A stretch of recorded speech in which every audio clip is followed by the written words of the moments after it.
Hi guys, I'm teacher Simone and welcome to my classroom. Today we're going to be discussing language diversity in South Africa. Now, several researchers have concluded that many of the current reading practices in South Africa are deprived of a broader knowledge of the large variety of languages in South African classrooms. Many of the features of English is not similar to those of African languages, and this neglects children with other mother tongues. Teachers who teach reading thus need to have basic knowledge and facts of English and Afrikaans and African languages to know the basic oral and written forms. They should also be aware of the similarities and differences of these languages. Teachers should also abide to CAPS in teaching reading in different ways. For example, paired work, group work, and independent work. Like Vygotsky says, social interaction is the foundation of language acquisition and cognition. Effective planning is also necessary to provide sufficient opportunities for learners to broaden their knowledge and for children with other mother tongues to have opportunities to better understand the activities. Language skills are closely linked to vocabulary, and the more words a child knows, the smarter they are and the more self-confident they are. So it's important to incorporate activities to broaden their knowledge of vocabulary and other words, other activities, so that children with other mother tongues can better understand the language itself. Language acquisition is never the same across any culture.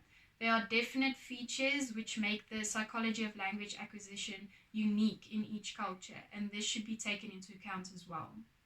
Then there are several activities which can be used to improve language diversity in classrooms through social interaction. For example, Simon Says. This can be introduced with the teacher's name. For example, Jessie says, Numini says, or Simon says. This can also indicate introduction of names to the children, so they will know I am Simon will mean this is your name. This will also indicate physical cues to vocal cues. So this is my finger.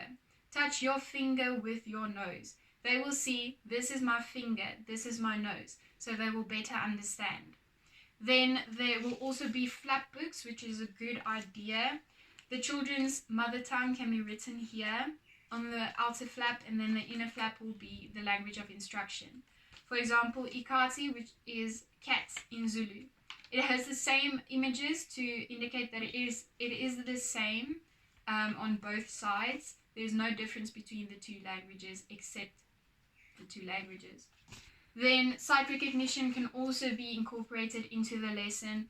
For example, they can have pictures which they have to color in. So this is flowers. There will be Imbali and flower written on it. Imbali is flower in Zulu. So they will be able to make a connection between the visuals and the words.